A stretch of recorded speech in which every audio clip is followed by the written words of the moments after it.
దేవుని వాక్య భాగములో నుంచి దేవుని దాసుడు ప్రార్థన చేసినట్టుగా ప్రభువా మీరే మాతో మాట్లాడండి అని యేసయ్య వైపు చూద్దాము. సామెతల గ్రంథము 13వ అధ్యాయము 13వ వచనం. సామెతల గ్రంథము 13వ అధ్యాయం 13వ వచనం.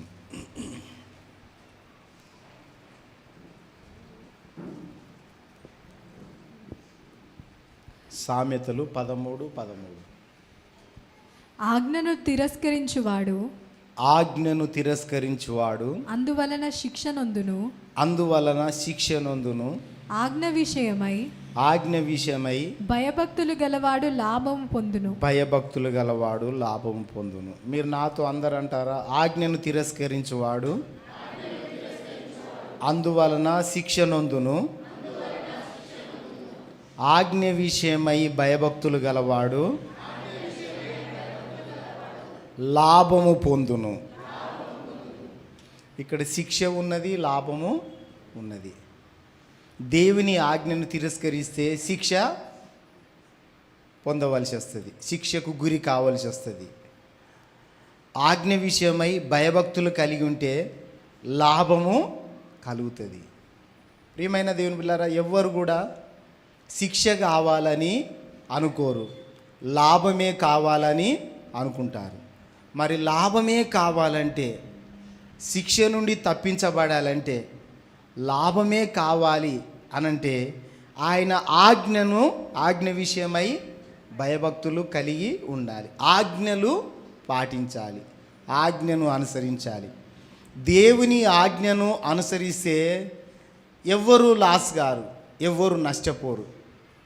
ఎందుకంటే దేవుడు మన లాభము కొరకే ఆజ్ఞను ఉంచాడు. ప్రియమైన దేవుని బిడ్డలారా, కాబట్టి శిక్ష పొందే వాళ్ళంతా దేవుని ఆజ్ఞను తిరస్కరించేవారు అని సొలొమోను భక్తుడు సామెతల గ్రంథంలో సెలవిస్తున్నాడు. శిక్ష పొందేవారంతా ఆజ్ఞను తిరస్కరిస్తున్నారు, ఆజ్ఞను పాటించడం లేదు. ఆజ్ఞను అనుసరించేవారు, ఆజ్ఞ అంటే భయము భక్తి కలవారికి లాభము కలుగుతుంది, మేలు కలుగుతుంది, దీవెన కలుగుతుంది. ద్వితీయోపదేశ కాండము 15వ అధ్యాయము 5వ వచనం చదువుకుందాము. దేవుడు మోషే ద్వారా తన మాటలు ద్వితీయోపదేశ కాండం 2వసారి రాసి ఉంచుతున్నాడు. ఏమనంటే, కావున నేడు నేను నీకు ఆజ్ఞాపించుతున్న ఈ ఆజ్ఞలన్నిటినీ అనుసరించి నడుచుకొనుటకు నీ దేవుడైన యెహోవా మాటను జాగ్రత్తగా విని ఎడల మీలో బీదలు ఉండరు. ఎంత గొప్ప మాట చూడండి. ఎవరుండరు? పేదరికము ఉండనే ఉండదు, బీదరికం ఉండనే ఉండదు, శిక్షలు ఉండనే ఉండవు, ఆపదలు ఉండనే ఉండవు. ఒకవేళ ఆపదలు వచ్చినా కూడా అందులో నుంచి బయటపడే శక్తిని దేవుడు ఇస్తాడు. ఆయన గొప్ప మాట అంటున్నాడు చూడండి. కావున నేడు నేను మీకు ఆజ్ఞాపించున్న ఈ ఆజ్ఞలన్నిటినీ అనుసరించి నడుచుకోవాలి, ఆజ్ఞలను అనుసరించి నడుచుకోవాలి. ఆజ్ఞను తిరస్కరిస్తే శిక్ష వస్తుంది. ఆజ్ఞల యందు భయభక్తులు కలిగి ఆజ్ఞలను అనుసరించి నడుచుకున్నట్లయితే లాభము కలుగుతుంది. బీదలు అనేవాళ్ళు ఉండరు. చూడండి, బీదలు అనేవాళ్ళు ఉండరు. ఒక్కొక్క ఆజ్ఞకు ఒక్కొక్క దీవెన, ఒక్కొక్క ఆశీర్వాదం ఉన్నది. చూడండి, ఆయన ఆజ్ఞలు అనుసరిస్తే బీదలు ఉండరు అనన్నాడు. కానీ అక్కడ కిందికి చదవండి, 6వ వచనంలో 15:6 ఎలయనగా నీతో చెప్పి ఉన్నట్లు నిన్ను ఆశీర్వదిస్తాడు. నీతో చెప్పి ఉన్నట్టు ఆశీర్వదిస్తాడు. ఆయన ఎప్పుడు ఆశీర్వదిస్తా అన్నాడు? ఆయన ఆజ్ఞలు అనుసరించినప్పుడు, ఆయన ఆజ్ఞలు భయము భక్తి కలిగి ఉన్నప్పుడు ఆయన ఆశీర్వదిస్తాడు. ఆయన చెప్పి ఉన్నాడు. ఏమని చెప్పి ఉన్నాడు? నీకు లాభము కలగాలంటే, నీకు ఆశీర్వాదం కలగాలంటే, నీకు దీవెన కలగాలంటే నా ఆజ్ఞలు అనుసరించి నడుచుకోవాలి అన్నాడు. ఆజ్ఞలు అనుసరించి నడుచుకోవాలి.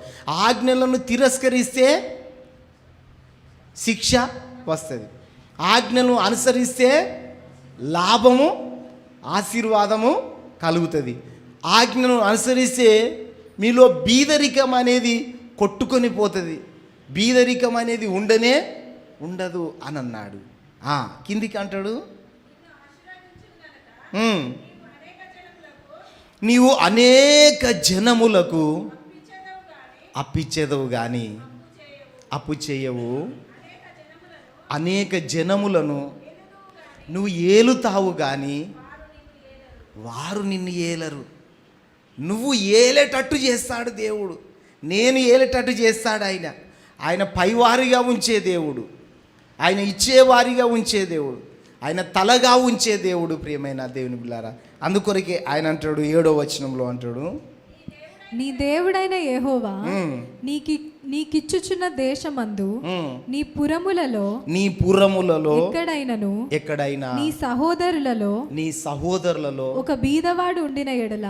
ఇక్కడ ఒక చిన్న కండిషన్ ఏంటంటే, ఎవడైనా బీదవాడు ఉంటే, బీదవాడైన నీ సహోదరుని కనికరింపకుండా నీ హృదయమును కఠినపరుచుకొనకూడదు.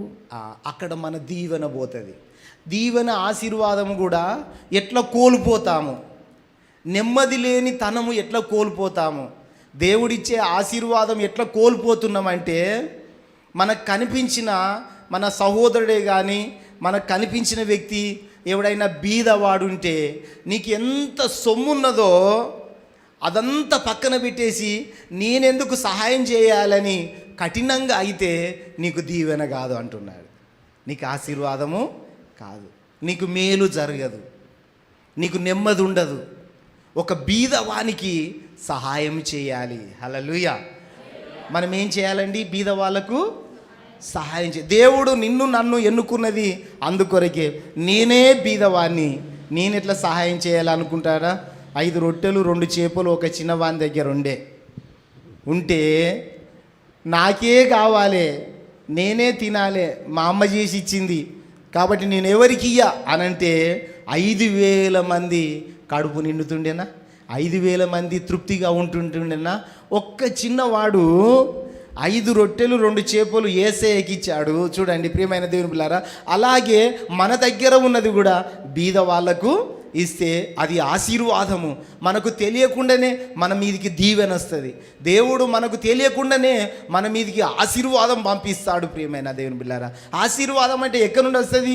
కనిపించేదంతా ఆశీర్వాదమే అనుకుంటున్నారా? కనిపించేదంతా ధనమంతా ఆశీర్వాదమే అనుకుంటున్నారా? కాదు. మీకు నిజమైన ఆశీర్వాదం కావాలంటే, నిజమైన దీవెన కావాలంటే, మీ ముందున్న వ్యక్తి, మీకు కనిపించిన వ్యక్తి బీదవాడైనప్పుడు వాడికి నువ్వు సహాయం చేయాలి. నీ హృదయాన్ని కఠినం చేసుకోకూడదు అంటున్నాడు. చూడండి ప్రియమైన దేవుని బిడ్డలారా, ఈ రోజు నుంచి మనం ఎవరికి సహాయం చేయాలంటే బీద వాళ్ళకు సహాయం చేయాలి. హల్లెలూయా. దేవుడు కోరుకునేది అదే. దేవుడు ఆజ్ఞాపిస్తున్నాడు, మాట మాత్రమే కాదు, ఆయన ఆజ్ఞాపిస్తున్నాడు. ఏమని? బీద వాళ్ళకు సహాయము చేయండి. తర్వాత ఏమంటాడు? నీ చేయి ముడుచుకొనక. మీ చేయి ఏం చేసుకోవద్దు. బీద వాళ్ళని చూడంగానే చెయ్యి ముడుచుకుంటారు. హెచ్చరిస్తున్నాడు చూడండి దేవుడు. ఇది ఒక హెచ్చరిక. బీద వాళ్ళని చూడగానే ఏం చేయకూడదు? చెయ్యి ముడుచుకోక వాని కొరకు అవశ్యముగా చెయ్యి చాచాలి. చెయ్యి చాచి ఎట్లా చాచాలి? ఇట్లా కాదు. ఎట్లా చాచాలి? 2 తీర్లు ఉంటుంది. చెయ్యి చాపుట్లా, చెయ్యి చాచన్నట్టుగా చెయ్యి చాచమంటాను కదా అని చెయ్యి చాచడం కాదు. చెయ్యి చాచి వాని అక్కర చొప్పున ఆ అక్కరకు చాలినంత అవశ్యముగా వానికి అప్పియవలెను. అప్పు కూడా ఇవ్వవచ్చు. పేదవాళ్ళకి ఏం చేయవచ్చు? అప్పు ఇవ్వచ్చు, సహాయము చేయవచ్చు. తర్వాత విడుదల సంవత్సరమైన 7 సంవత్సరము సమీపమైనదని చెడ్డ తలంపు నీ మనస్సులో పుట్టకయుండునట్లు చెడ్డ తలంపు నీ మనసులో పుట్టకుండానట్లు జాగ్రత్త పడుము. జాగ్రత్త పడాలి. బీదవాడైన నీ సహోదరుని ఎడల ఆ, కటాక్షము చూపక కటాక్షము చూపక నీవు వానికేమీ ఇయ్యకపోయిన ఎడల ఏమి ఇయ్యకపోయినట్లయితే వాడొకవేళ నిన్ను గూర్చి యెహోవాకు మొరపెట్టును. దేవునికి మొరపెడతాడు. ఇంత బీదరికములో ఉన్నా కూడా, అంత ఉండి కూడా నాకు సహాయం చేయలేకపోతున్నారు ప్రభువా అని వాడు మొర్ర పెడితే అది నీకు పాపమగును. అది నీకు పాపం. ఇలాంటి పాపాలన్నీ మూట కట్టుకొని దేవా నన్ను దీవించు అని అంటే ఫస్ట్ నీ ఎదుట బాధపడుతున్న వారికి నువ్వు సహాయము చెయ్యి. దేవుడు అందుకొరకే మనల్ని ఏర్పాటు చేసుకున్నాడు. నీకు కలిగిందే ఇయ్యి అంటున్నాడు. సైనికులు వస్తే యేసు ప్రభు దగ్గరికి వస్తే అంటాడు, వాళ్ళు వస్తే అంటాడు 2 అంగీలు గలవాడు 1 అంగీ ఇవ్వాలి, 2 పూటలు గలవాడు 1 పూట తిండి పెట్టాలి. మనం ఇవ్వడము నేర్చుకోవాలి. ఇవ్వడం తీసుకోవడమే కాదు, ఊకే తీసుకోవడమే కాదు, ఇవ్వడం నేర్చుకోవాలి. బీదలకు ఇవ్వాలి, సహాయము చేయాలి. మనకెంత ఉన్నా కూడా తృప్తి కాదు. మనకెంత ఉన్నదో ఇతరులకు ఏమి లేని పరిస్థితిలో ఉన్నారు, ఇంత ఉన్నది కదా నేను ఇస్తే నాకు దేవుడు సహాయం చేస్తాడని ఆలోచనలు, ఆ కాన్సెప్ట్ మనకు ఉండాలి.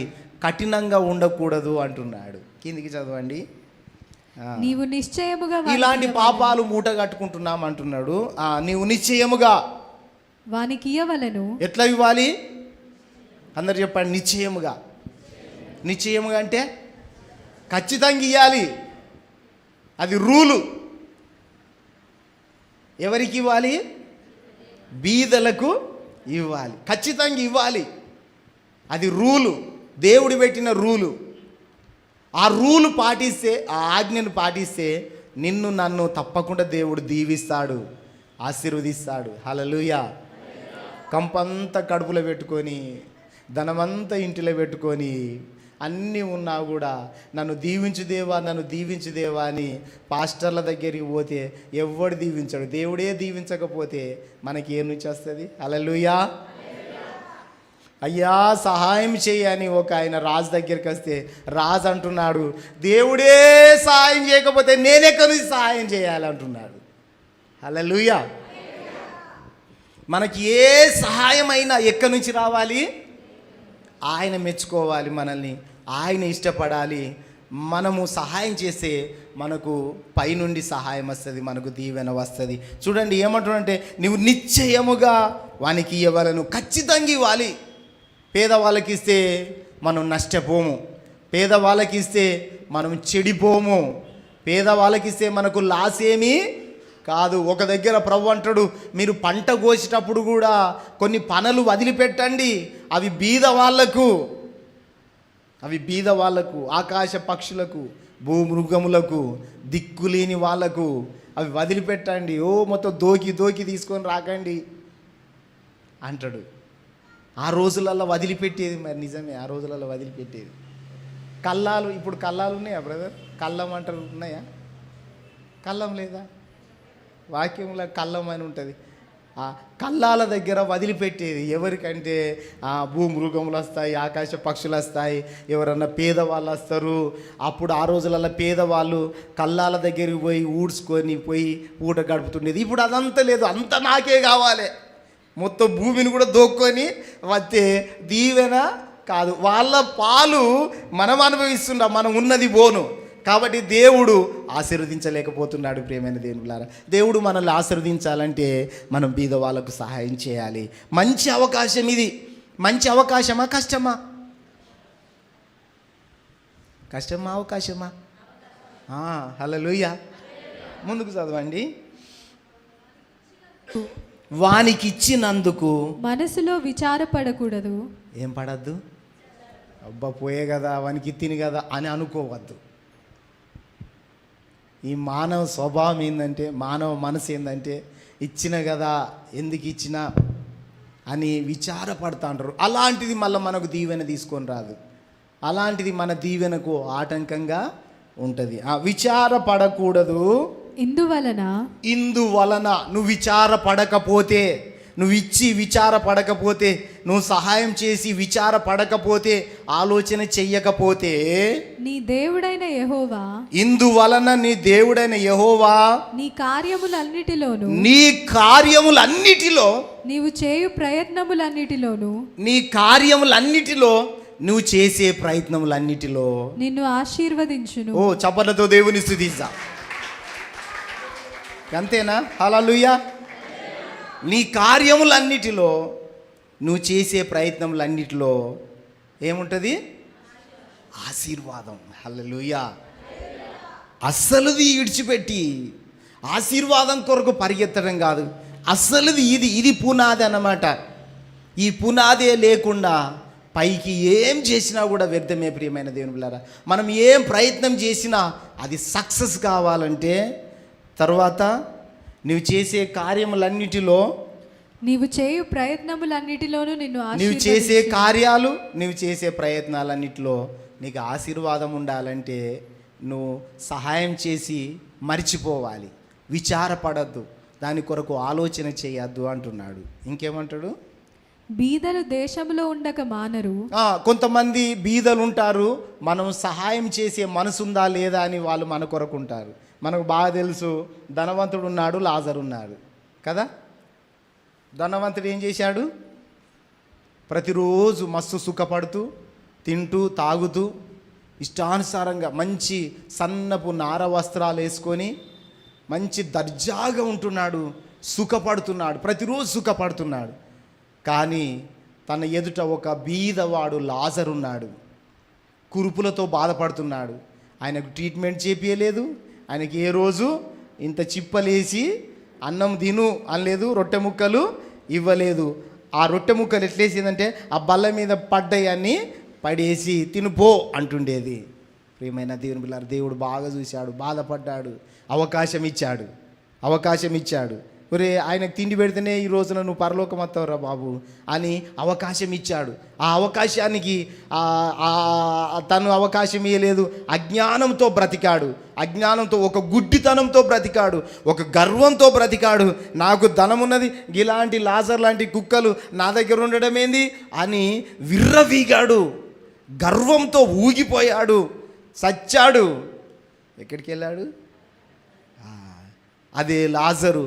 ఏదైనా పర్వాలేదు, ఏదో కడుపు నింపుకుందాం, దేవుడు బ్రతికిస్తున్నాడు, ఈ కురుపులు కూడా ఆయన మహిమ కొరకే అన్నట్టుగా ఆయన బ్రతికాడు, పరలోకం వెళ్ళాడు. ప్రియమైన దేవుని పిల్లారా, ఈ ఉదాహరణలన్నీ ప్రభు మనకు తెలియజేస్తున్నాడు. ఏమనంటే, మనకు కనిపించిన బీద వాళ్ళు, ఇబ్బంది పడుతున్న వాళ్ళకు మనం సహాయం చేయాలి. హల్లెలూయా.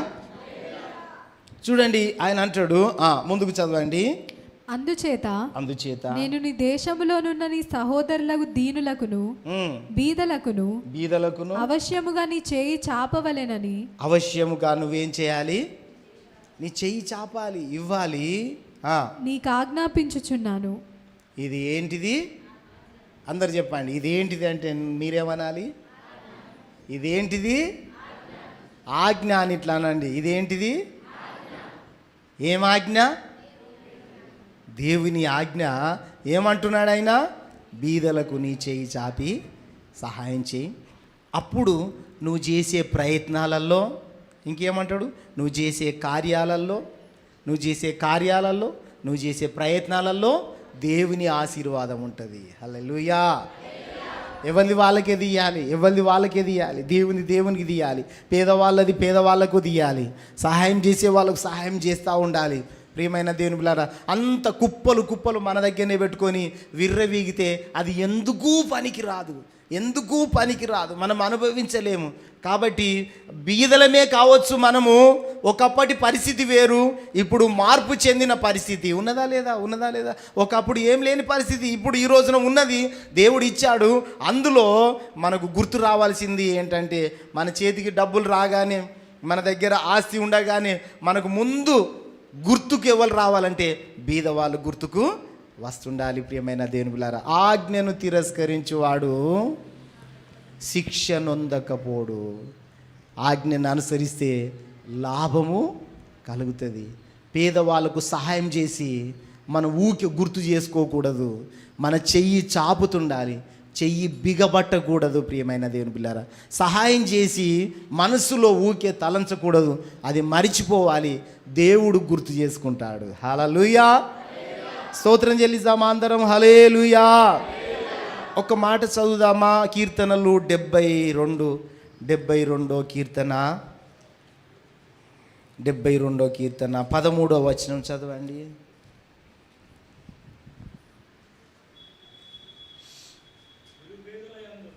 నిరుపేదల యందును బీదల యందును అతడు కనికరించును. హల్లెలూయా. దేవుడు ఎవరిని కనికరిస్తాడు చెప్పండి? నిరుపేదలు బీదలు. అందరు చెప్తారా? నిరుపేదలు బీదలు. ఏమండి, నేను బీదవాణ్ణి, బీద వ్యక్తిని అనే చెప్పే పరిస్థితి ఉన్నదా? మనకుందా? ఉన్నదా? బీదలు అంటే ఎవరు అనుకుంటున్నారు? ఆ పూటకు వారం రోజుల నుంచి ఒకే షర్ట్ వేసుకొని, ఒకే ప్యాంటు, ఒకే ధోతి కట్టుకున్నాడు, 2 రోజులకు ఒక పూట తినేవాడిని బీదోళ్ళు అంటారు. మనల్ని బీదోళ్ళు అంటారు. ఎవరైనా అంటారు? దొరలు దొరసాని లాగున్నారు మీరు బాగా. బయటికి పోతే ఎవరైనా ఏమంటారు?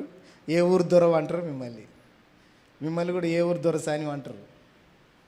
మరి అట్లా ఉన్నామా లేదా? నిజంగా గుండె మీద చేసి కొంచెం దేవుడు అట్లా చేస్తాడు. హల్లెలూయా, స్తోత్రం చెల్లిస్తా. హల్లెలూయా. అడుక్కునేటోళ్ళమా? కాదు, మనం గొప్ప వాళ్ళము. హల్లెలూయా, హల్లెలూయా. చదవండి ఆ 13వ వచనం చదవండి. నిరుపేదల యందును బీదల యందును అతడు కనికరించును, బీదల ప్రాణములను అతడు రక్షించును. బీదల ప్రాణాన్ని రక్షించే దేవుడు. స్తోత్రం చెల్లిస్తా. హల్లెలూయా. ఆయన వాగ్దానం చేసి నెరవేర్చే దేవుడు. మంచి భవంతులలో ఉండి మంచి రాజభోజనాలు చేసుకునేటోళ్ళకు ప్లేట్లెట్ అన్నీ తగ్గుతూ ఉంటాయి, రోగాలు వస్తూ ఉంటాయి, మంచి పెద్ద హాస్పిటళ్ళల్లో పడిపోతారు. రైల్వే స్టేషన్లో చూడండి, పేదవాళ్ళు భిక్షగాళ్ళు పండుకుంటే ఇన్ని దోమలు కుచ్చే ఉంటా ఉంటాయి, కుప్పలు ఉంటా ఉంటాయి. వాళ్ళు పట్టించుకోరు, మంచి నిద్ర ఉంటారు. మనకు ఒక్క దోమ కుడితేనే అయోమయం అవుతుంది, తెల్లారి మలేరియా వస్తుంది, 10 రోజులు హాస్పిటల్లో పడుకోవాలి. దేవుని వాగ్దానం చూడండి. పేదవాళ్ళను ఆయన ఏం చేస్తాడు చూడండి. పేదవాళ్ళను, బీదల ప్రాణములను అతడు రక్షించును. హల్లెలూయా, హల్లెలూయా. బీదలను చూసినప్పుడు మనము అసహించుకోకూడదు, తక్కువ చూపు చూడకూడదు. అదే యాకోబు పత్రికలో ఆ భక్తుడు అంటాడు, ఏమంటాడంటే, మీ విందులకు బంగారు ఉంగరం పెట్టుకున్నోడు వస్తేనేమో వాని అని పూలమాల లేచి పిలుతారు. పేదోడు మెల్లగా చినిగిపోయిన అంగోడు వస్తే నువ్వు అక్కడ కూర్చో తర్వాత తింటూ కానీ అంటారు. అప్పుడే నీ మీదికి శాపము బలంగా వస్తుందట. ఎప్పుడైతే ఆ భేదం చూసినావో ఆ దీవెన రాదు. ఎప్పుడైతే బంగారు ఉంగరం పెట్టుకొని మెడలల్లా గొలుసులు వేసుకొని వచ్చేటోళ్ళను మాత్రము రాన్లి అని అవి కోరుకుంటాం కదా. పేదవాళ్ళను రాయ్య వచ్చి భోజనం చెయ్యి అంటే దేవుడు దీవెన మీద దీవెనిస్తాడట. చప్పట్లతో దేవుని స్తుతిస్తా. హల్లెలూయా. అందుకొరకే దేవుని వాక్యం కూడా ఏమంటుందంటే, మీరు విందు చేయనప్పుడు పేదవాళ్ళను, గుడ్డి వాళ్ళను, కుంటి వాళ్ళను, అంగహీనులను, ఏ దిక్కులేని వాళ్ళని పిలువండి అంటే మనం పిలుతానమా అండి? ఎన్ని దీవెనలు కోల్పోతున్నామో. స్తోత్రం అన్నాడు ఒక్క బ్రదరే. హల్లెలూయా, స్తోత్రం చెల్లిస్తా. హల్లెలూయా. ఇక్కడ మాత్రం పెద్ద పరీక్షే. ఫంక్షన్ చేయాలంటే అలాంటి వాళ్ళని ఎంతమంది పిలుతారు? నిజంగా గుండెమే చేసుకొని చేయొద్దండి. పిలుస్తామా? మా చుట్టాలందరూ వస్తారు, అవమానం అవుతుంది, అట్లా ఇట్లా ఎన్నెన్నో ఆలోచనలు వస్తాయి. చుట్టపోలు వస్తే ఏందండి, మస్తు మెక్కిపోతారు, ఇర్రుగా తిని ఏం చేసిండ్రు ఫంక్షన్ అనుకుంటూ పోతారు. అదే పేదవానికి కారం పెట్టు, అయ్యా నీ కడుపు చల్లగుండా అని దీవించిపోతాడు. అలాంటి దీవెనలు బాగా కోల్పోతున్నాం మనం. ఇక ఆశీర్వాదం కావాలంటే ఎక్కడి నుండి వస్తుంది? మనం క్రియలు చేయాలి. యాకోబు పత్రికలో ఒక మాట చదవండి, 1వ అధ్యాయం 22వ వచనంలో. యాకోబు పత్రిక 1వ అధ్యాయం 22వ వచనంలో,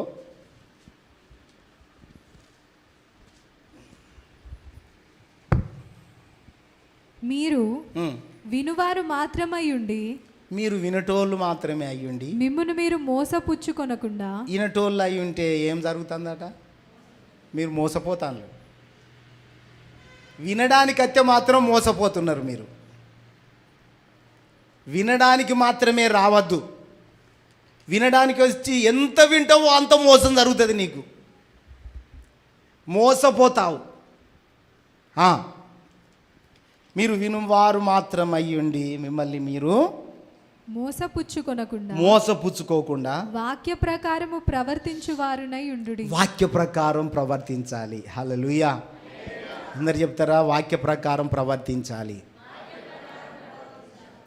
వినుడేనా? వాక్య ప్రకారం ఏమని ఉన్నదా? మన జీవితంలో దీవెనలు ఆశీర్వాదాలు లేకపోవడం, ఎట్లున్నోళ్ళం గట్టనే ఉండడానికి కారణం ఏంటంటే వింటున్నాము కానీ మనకు మనమే మోసము చేసుకుంటున్నాం. ప్రియమైన దేవుని బిడ్డలారా, వాక్య ప్రకారం బ్రతకాలి. వాక్య ప్రకారం బ్రతకాలి. తర్వాత ఏమంటాడు? ఎవడైనను వాక్యమును వినువాడయుండి దాని ప్రకారము ప్రవర్తింపని వాడైతే వాడు అద్దములో తన సహజ ముఖమును చూచుకొను మనుషుని పోలి ఉన్నాడు. వాడు తను చూచుకొని అవతలికి పోయి తానెట్టివాడో వెంటనే మరచిపోవును కదా. గట్లనే అవుతుంది. పొద్దుగాలు లేచి అద్దం చూసుకుంటాం, బయటికి పోతాం. నేను గిట్లున్నా అనుకోము కదా. మందిరానికి కూడా వస్తాను, వింటాను, గంతే అనుకుంటాను. అద్దములో ముఖము చూసుకొని మరిచిపోయినట్టుగా దేవుని వాక్యము విని కూడా మనం మరిచిపోతున్నాం అంటున్నాడు. తర్వాత అయితే స్వాతంత్రమునిచ్చు సంపూర్ణమైన నియమములో తేరిచూచి నిలకడగా ఉండువాడెవడో. నిలకడ ఉండాలి. ఏముండాలండి? అందరు చెప్పండి. నిలకడ. నీకే నిలకడలేదు, మాట మీద నిలుతలేవు అని అంటారు కదా. కాబట్టి మనం మాట మీద నిలుతలేము. నిలకడ లేని జీవితం. హల్లెలూయా. నిలకడ ఉండి వాడు విని మరచివాడు కాక. నిలకడగా ఉండే వాళ్ళు ఏంటంటే విని మరిచేవాళ్ళు కాదు. దేవునికి కావలసిన వాళ్ళు ఎవరంటే విని మరిచేవాళ్ళు కాదు. హల్లెలూయా. ఈరోజు మనం వాక్యం చెప్పుకున్నాం, పేదలకు సహాయం చేయాలని. మరిచిపోవద్దు. ఈరోజు దేవుడు నాతో మాట్లాడాడు, పేదలకు సహాయం చేయాలని. నాకేమున్నది? నేనేం చేయాలి? ఎవరున్నారు పేదరు? లేని వాళ్ళు ఎవరున్నారు? ప్రభువా నేను సిద్ధమే, నాకు అవకాశం ఇయ్య అని ప్రార్థన చేయాలి. ఇది నిలకడ. ఇది ప్రాక్టికల్ లైఫ్ అన్నమాట.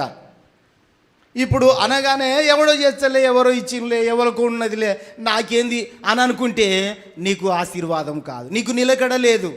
నువ్వు వినడానికి మాత్రమే వస్తున్నావు, నువ్వు మోసపోతున్నావు అంటున్నాడు. నిన్ను నువ్వే మోసం చేసుకుంటున్నావు అంటున్నాడు. విని చేసే వాళ్ళు ఎట్లా అయ్యానంటే విన్న వ్యక్తి వెంటనే అవును ప్రభువా నేను వింటున్నా, నా కొరకు ఎక్కడ సిద్ధపరిచావో, నేను ఎటు వెళ్ళాలో నీ ఆలోచన దయచేయి, నీ జ్ఞానం దయచేయి, నన్ను నడిపించు, నేను ఎక్కడికి వెళ్ళాలి, నాకు కలిగింది నేను ఎవరికి సహాయం చేయాలి, ఎవరు నీ దృష్టిలో ఉన్నారో, నా ద్వారా మేలు పొందుకునే వారు ఎవరున్నారో ప్రభువా సహాయం చేయని ప్రార్థన చేయాలి. హల్లెలూయా. స్తోత్రం చెల్లిసా. రెండు చేతులైతే ప్రభుని స్తుతిసా. హల్లెలూయా, హల్లెలూయా. సహాయం చేసే గుణం ఉండాలి, సహాయం చేసే మనసు ఉండాలి. హల్లెలూయా. కిందికి చదవండి. ఇంకేమంటాడు? క్రియను చేయువాడై ఉండి తన క్రియలో ధన్యుడగును. క్రియలో ధన్యత. అందరం చెప్దామా? క్రియలో ధన్యత. క్రియలు లేని విశ్వాసము సచ్చిన స్థితి. క్రియలో ధన్యత. క్రియలు చేస్తే ధన్యత, భాగ్యము. ఎవడైనను నోటికి కళ్ళెము పెట్టుకొనక. ఇప్పుడు ఇక్కడికి వద్దాం. బీదల కొరకు లూకాసు వార్త 19వ అధ్యాయము 8వ వచనం చదవండి. లూకాసు వార్త 19వ అధ్యాయం 8వ వచనం. జక్కయ్య నిలవబడి ఇదిగో ప్రభువా, దేవునితో చెబుతున్నాడు, ఇదిగో ప్రభువా నా ఆస్తిలో సగము బీదలకిచ్చుచున్నాను. హల్లెలూయా. ఏం చేస్తాడట ఆయన? ఆస్తిలో, వామ్ము, ఆస్తి ఇంకా కూడబెట్టుకోవాలి కానీ, ఇంకా ఉండాలి కానీ ఆస్తి ఇస్తాడు ఎవడైనా? చూడండి, జక్కయ్య నిలబడి, ఇదిగో ప్రభువా, ఆస్తి ద్వారా నాకు నెమ్మది లేదయ్యా, ఆస్తిని బట్టి నా శాంతిని కోల్పోయినయ్యా, నా హృదయంలో నెమ్మది లేదు, అందరి చీత్కారాలు పడుతున్నా, నాకు ఆస్తి నన్ను రక్షించలేదు, నన్ను కాపాడతలేదు, సగం ఆస్తి బీదలకి ఇస్తా. హల్లెలూయా, స్తోత్రం చెల్లిస్తామా, రెండు చేతులు ఎత్తి హల్లెలూయా. ఇదిగో ప్రభువా, నా ఆస్తిలో సగము బీదలకి ఇస్తున్నాను, నేనెవరి యొద్దనైనను, నేనెవరి దగ్గరనైనా అన్యాయంగా దేనికైనా తీసుకొనిన ఎడల తీసుకుంటే అతనికి 4 గంతలు మరల చెల్లించునని ప్రభువు హల్లెలూయా. ఎవరి దగ్గర అన్యాయంగా తీసుకుంటే వాళ్ళకి ఎన్ని అంతలు ఇస్తా అంటాడు, అది క్లియర్ చేసుకోవాలి. అంత పెంట అంతా పెట్టుకొని ఆశీర్వాదం రావాలంటే ఆ పెంటకు ఆశీర్వాదాలే కొట్టుకపోతాయి. ఆ పెంటను క్లియర్ చేసుకోవాలి. జక్కయ్య పెంటను క్లియర్ చేస్తున్నాడు. ఆస్తి అంతా ఉన్నది కానీ నెమ్మది లేదు, ఆస్తి అంతా ఉన్నది కానీ ఆరోగ్యం లేదు, ఆస్తి అంతా ఉన్నది కానీ చీత్కారాలు, అందరు ప్రజలు కావాని ఆస్తి మునిగిపోను అంటాను, ఆ ఆస్తి వానికి ఏం చేస్తుంది అని తిడతాను. ఇప్పుడు జక్కయ్య క్లియర్ అవుతున్నాడు. ఏం క్లియర్ అవుతున్నాడు? యేసయ్య దగ్గర సగము మొత్తం బీదలకి ఇస్తా. ఫస్ట్ ఎవరికి ఇస్తా అంటున్నాడు? బీదలకి ఇస్తా. ఎవరి దగ్గర నన్ను అన్యాయంగా తీసుకుంటే నా దగ్గర లెక్క ఉన్నదయ్యా, వాళ్ళకు 4 అంతలు ఇస్తా. అప్పుడు యేసయ్య ఏమన్నాడు చూడండి, యేసయ్య ఏమన్నాడు? అందుకు యేసు, ఇతడును అబ్రహాము కుమారుడే. హల్లెలూయా. ఇప్పటి వరకు ఎవల కుమారుడు? ఇప్పటి వరకు ఆస్తి ఉన్నది కానీ ఎవల కుమారుడు? సంపద ఉన్నది కానీ ఎవల కుమారుడు? పిల్లికి కూడా భిక్షం పెడతలేడు, ఎవల కుమారుడు? ఆస్తి ఉన్నది కానీ నెమ్మది లేదు, ఎవల కొడుకు? ఆ కర్యోని కొడుకు. కాబట్టి ఇతడు ఇప్పుడు ఏమయ్యాడు? హల్లెలూయా. ఇక్కడ ఒక ప్రశ్న మీ అందరికీ, ఇక్కడ ఒక ప్రశ్న. ఇచ్చేసిండా మరి? ఇచ్చేసిండా? హలో, ఇచ్చేసిండా అయ్యలేదా? చెప్పండి మీ మనసులో, అంటే తకాయించడం కాదు, ఇచ్చిండా అయ్యలేదా? ఇచ్చిండా? అదే మరి, ఇచ్చిండా అయ్యలేదా? యేసు ప్రభు వచ్చిండండి, నిలబడ్డాడు. సగం ఆస్తి బీదలకి ఇస్తా ప్రభు, అన్యాయంగా ఎవరి దగ్గర తీసుకుంటే 4 అంతలు ఇస్తా ప్రభు అనంగానే యేసయ్య ఏమన్నాడు? నువ్వు అబ్రహాము కుమారునివే. రెండో ఆశీర్వాదము, ఎందుకనగా నేడు ఈ ఇంటికి రక్షణ వచ్చి ఉన్నది. ఈ ఇంటికి రక్షణ వచ్చింది, ఈయన అబ్రహాము కుమారుడు. ఇప్పటి వరకు ఏమి లేదు, రక్షణ లేదు. తర్వాత ఎవల కొడుకు కాదు? అబ్రహాము కొడుకు, దేవుని కొడుకు కాదు. ఆస్తి ఉన్నది కానీ దేవుని కొడుకు కాదు. తర్వాత ఈ ఇంటికి ఏం లేదు, ఆస్తి మాత్రం ఉన్నది. కానీ ఇక్కడ ఒక ట్విస్ట్ ఏంటంటే, ఒప్పుకున్నాడు అంతే, ఇవ్వలేదు. కానీ దేవుడు ఆశీర్వాదం ఇచ్చేశాడు. ఎప్పుడైతే నీ మనసులో ఒప్పుకుంటావో అప్పుడే దీవెన స్టార్ట్ అవుతుంది. చపలతో దేవుని స్తుతిస్తా. హల్లెలూయా.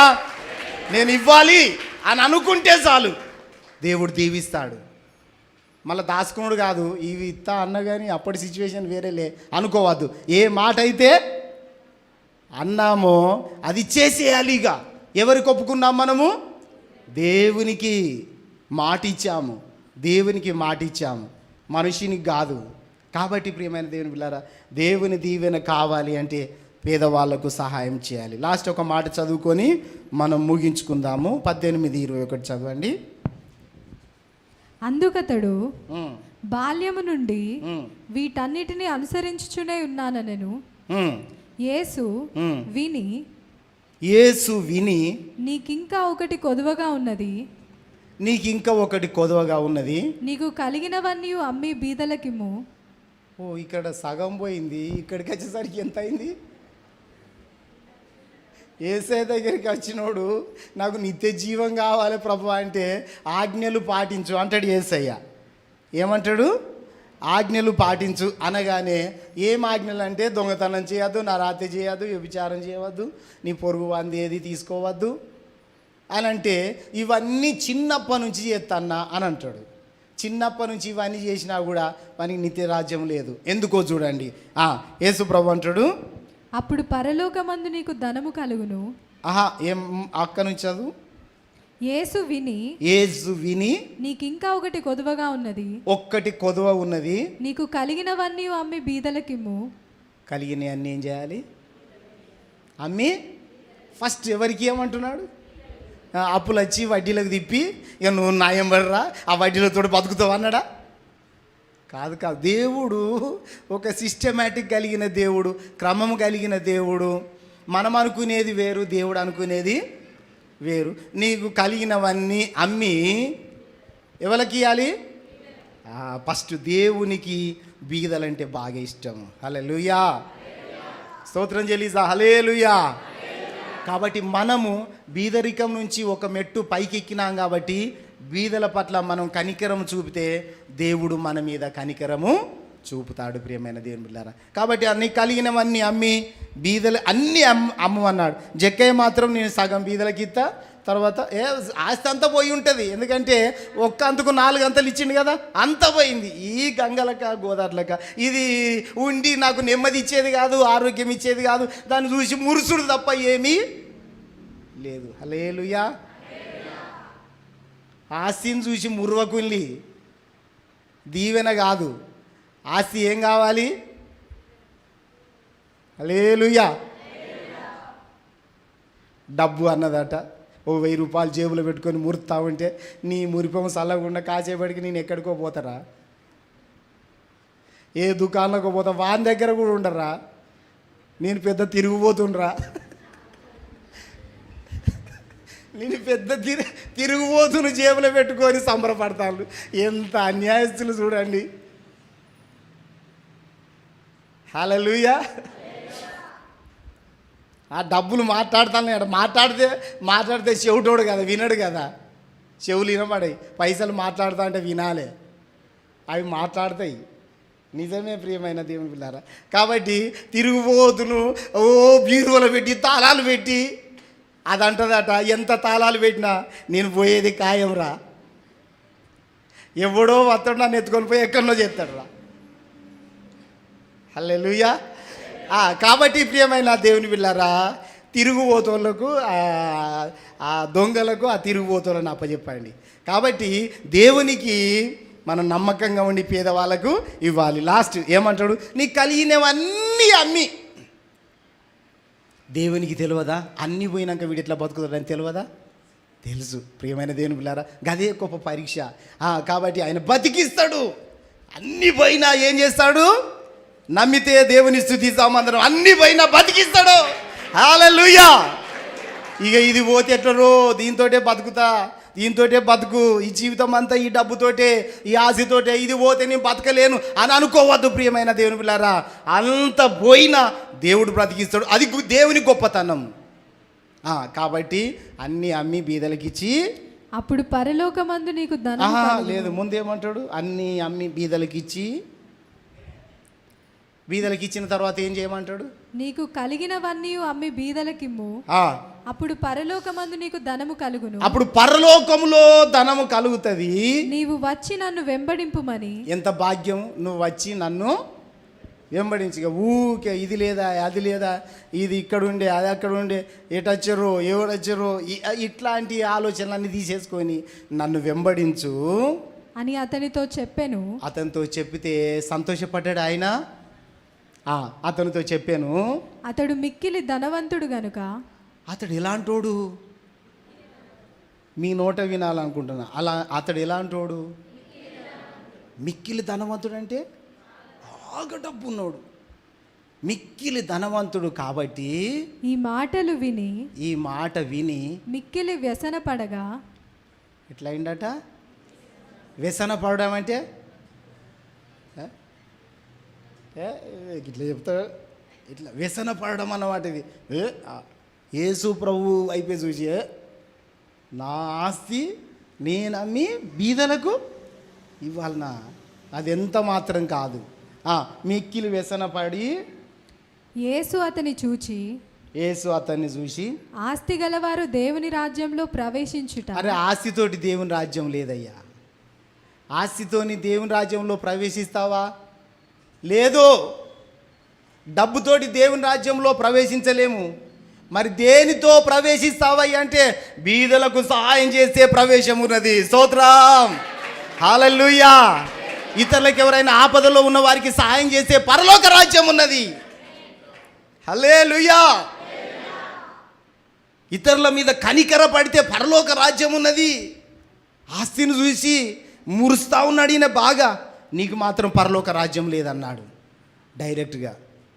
నీ ఆస్తిని అమ్మి బీదోళ్ళకి పరలోక రాజ్యంలో నీకు లెక్క ఉంటుంది. ఎంత అద్భుతమైన మాట. బీద వాళ్ళకి ఇస్తే ఏమన్నాడు ఆయన? పరలోక రాజ్యంలో నీకు ధనము కలుగుతుంది అన్నాడు. ఎక్కడ ధనము కావాలి మనకు చెప్పండి? ఇక్కడిదా అక్కడిదా? అక్కడనోమో యుగ యుగాలు ఉంటాము, అక్కడనోమో నాశనం లేదు, అక్కడ మరణము లేదు. ఇక్కడ మాత్రం 4 రోజులు ఉంటాము. 4 రోజులు ఉండే దానికోసమేమో ఆరాటపడి ఇడువ అని అంటారట. పరలోక రాజ్యంలో ఉండేదాని కొరకు ఆలోచన లేదు. పరలోక రాజ్యంలో మనకు ధనము కావాలి. హల్లెలూయా. ఆజ్ఞను అనుసరించేవాడు లాభం పొందుతాడు, ఆజ్ఞను తిరస్కరించేవాడు శిక్షకు గురి అవుతాడు. ప్రియమైన దేవుని బిడ్డలారా, ఆయన ఆజ్ఞలలో నడుస్తాం. రండి, ఈ సమయంలో అందరం మోకరించి